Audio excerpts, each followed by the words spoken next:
Hey everybody, welcome to another episode of SoTellUs time. Today is going to be awesome, just like every other podcast day, but today is especially awesome because it's December. It is the end of the year. It's so exciting. We're going to take this month off and we're just going to party and we're going to have Christmas and we're going to have New Year's. We just got done with Thanksgiving and we're feeling fat and lazy. Isn't that how we're going to end the year, Troy? Yeah, absolutely. That's what you do, right? You work hard for 11 months and then the 12th month, you just have to hibernate and sleep so that you have a bunch of energy to start the new year. Like a bear. Absolutely. No. People, this is not how we're going to end the year. I'm excited today because we're going to be talking this entire month about how you're going to end this year strong and you're going to start preparing for next year to double your business. That's going to be the goal. Double your business from this point on. So everybody listening to the podcast, guess what? All of our goals are to double our business. And you keep listening to the podcast, you're going to do it. So today we're going to be talking about insanity. Insanity is doing the same thing over and over and over again and expecting different results.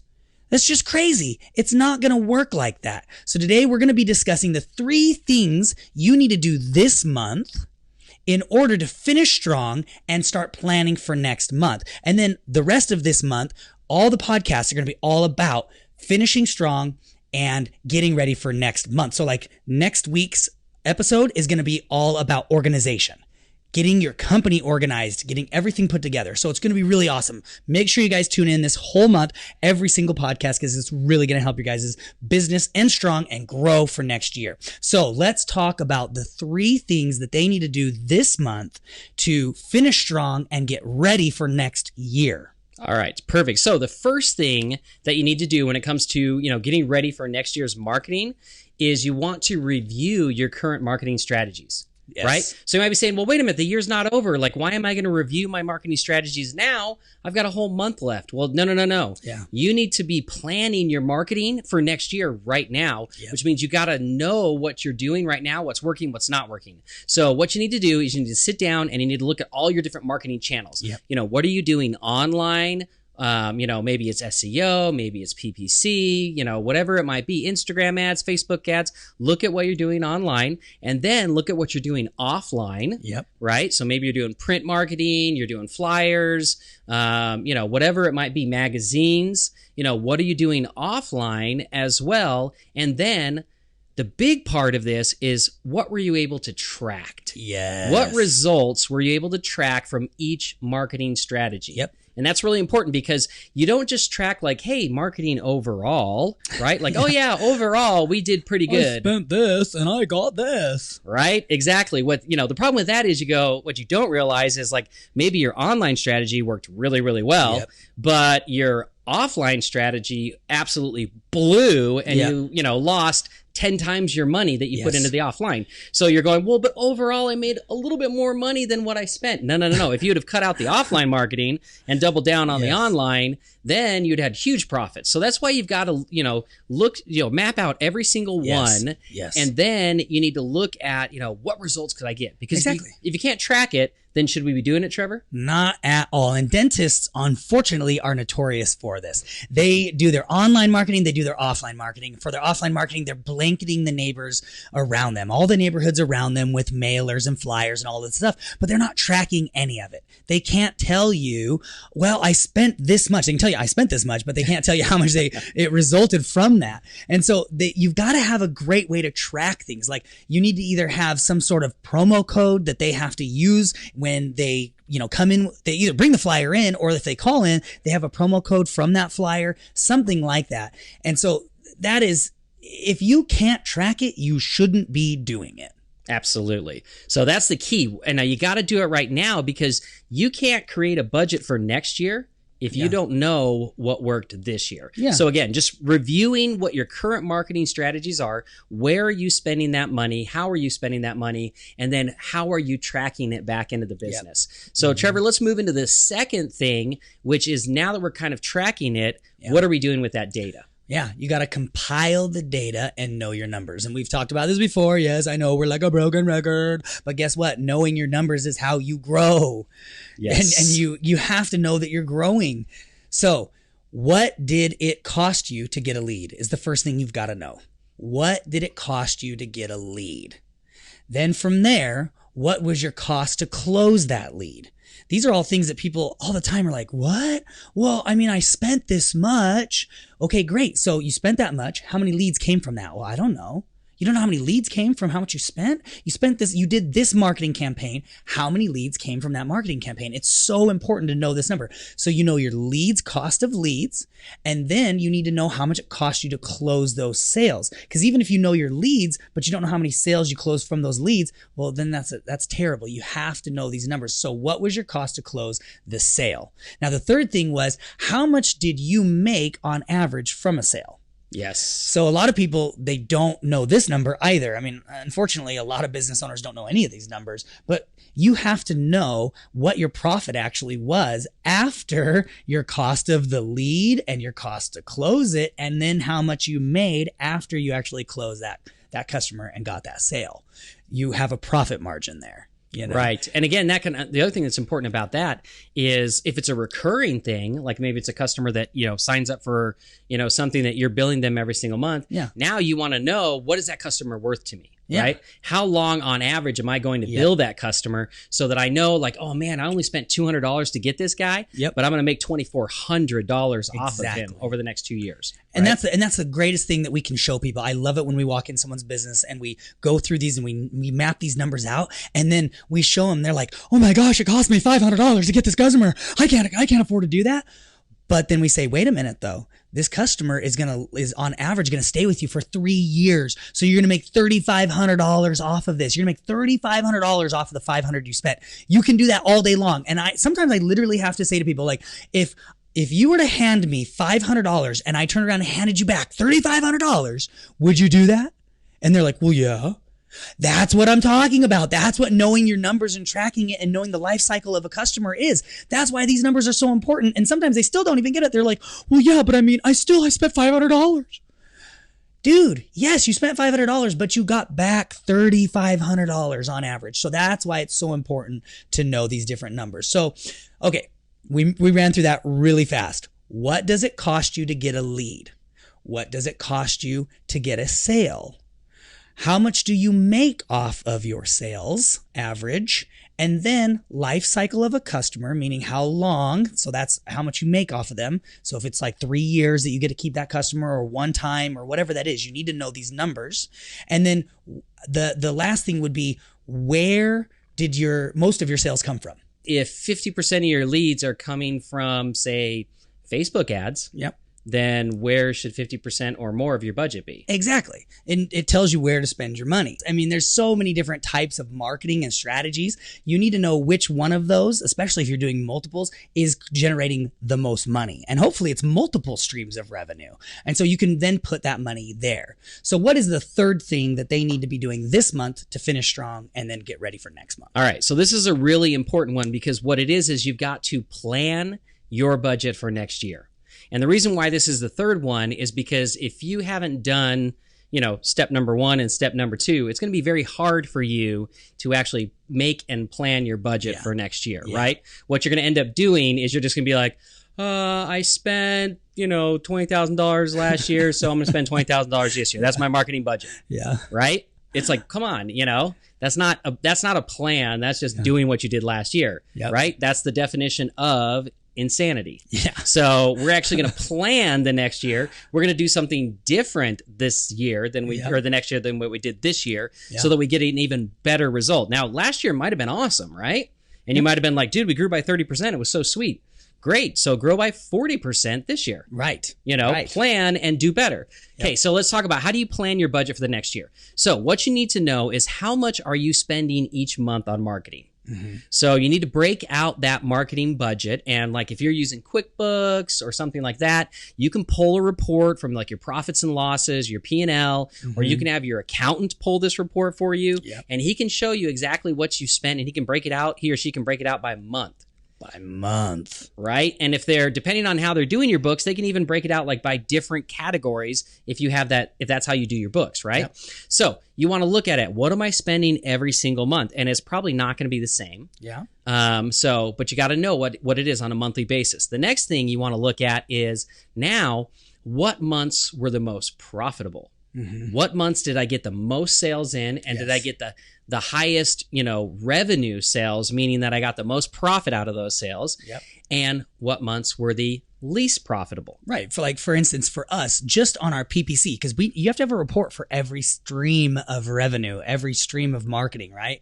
Every avenue, every branch from the tree of marketing. So just on PPC, we track each month the same things that we talked about up above: cost per lead, cost per sale, average life cycle of a customer. And then we can see from that one, okay, great. That gives us the number of how profitable PPC is for us. And that way we see each month. So now we know next year, we know which months we're going to increase the budget and spend more money. And we know the months that we might decrease or just level off that budget. We're never going to just cut the budget off. As long as it's bringing in revenue, we're never going to cut that off. But we will have months that we bring the budget down a little bit because we know they're not as profitable. And then we have months that we know, because we've tracked a whole year, that we're going to just increase that budget and just, double our business. Yeah, exactly. And that's what, like Trevor said, that's what we do.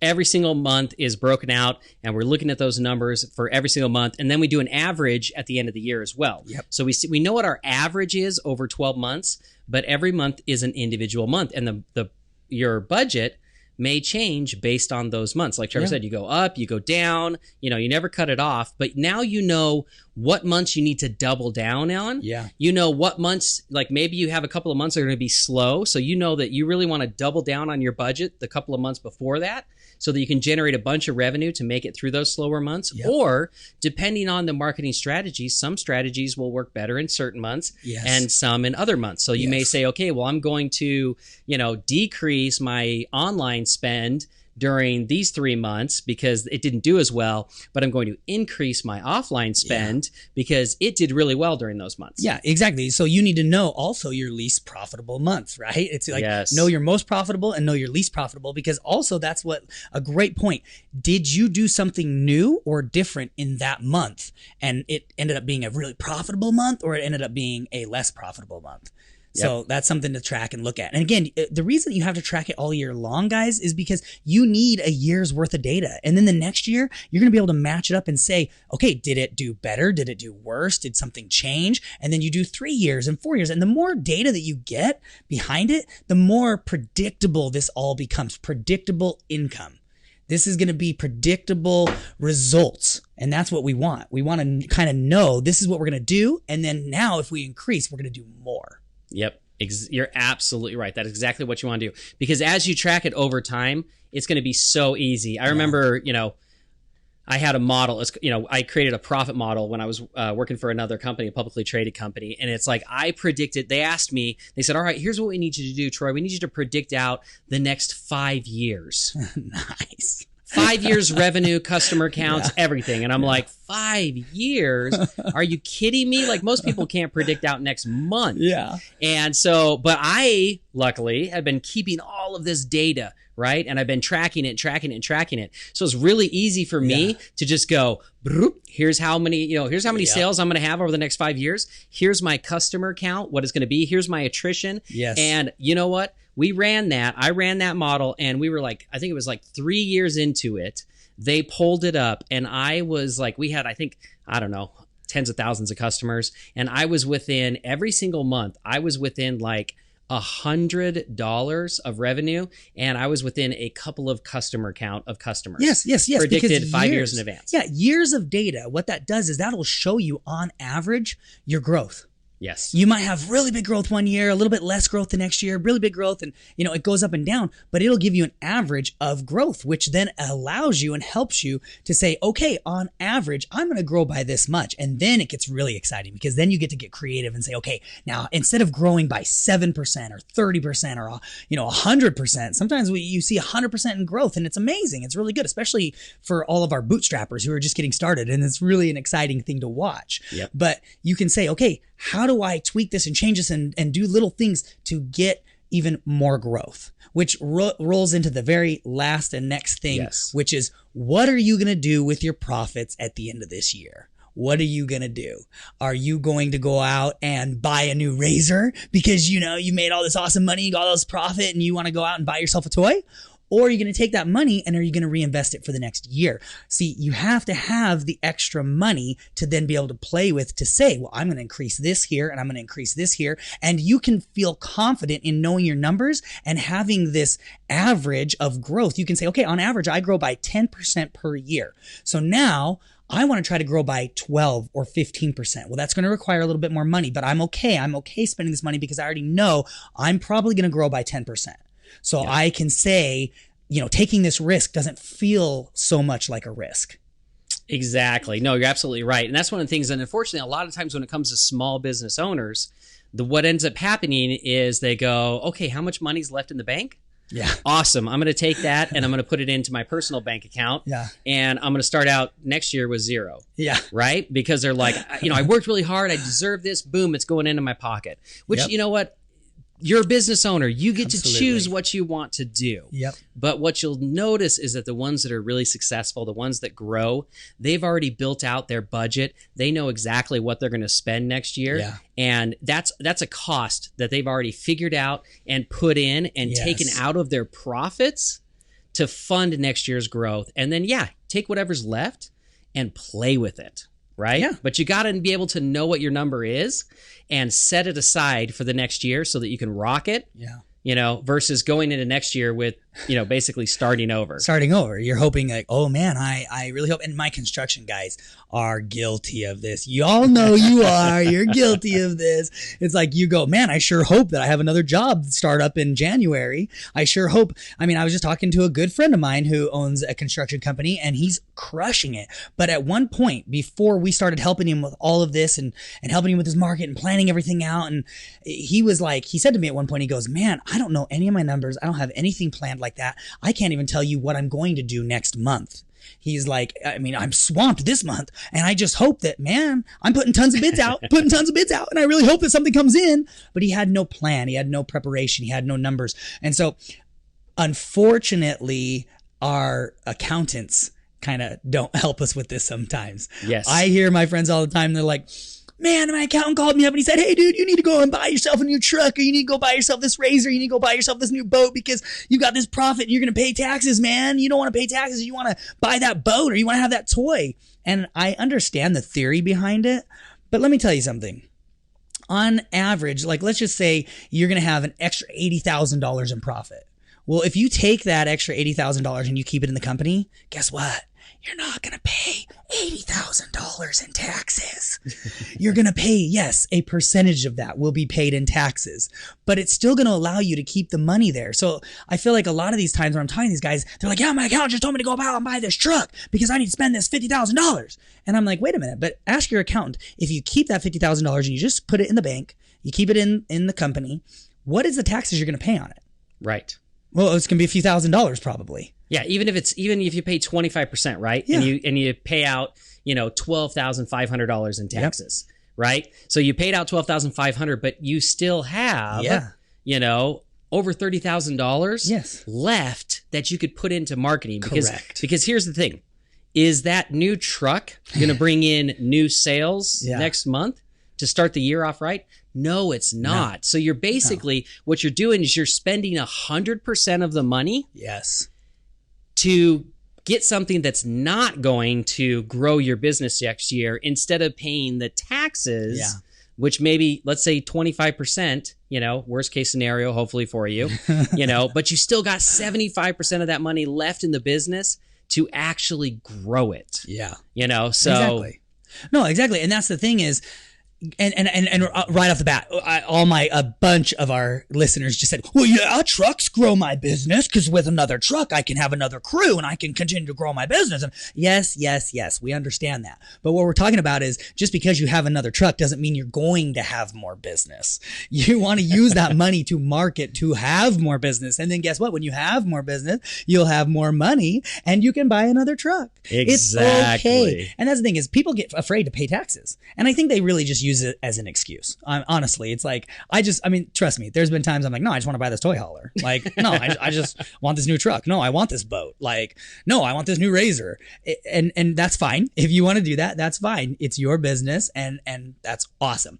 But We're telling you how to help grow your business. And this is how the most successful people grow year over year over year and have some peace of mind, because what is comfort and peace of mind worth to you? Yep. My buddy, when I started talking to him about all of this stuff and his numbers, and he didn't know any of it, he started to like hyperventilate. He's like, oh my gosh, I don't have anything. And I feel like I'm going to fall apart. And I'm like freaked out, man. And I said, don't worry.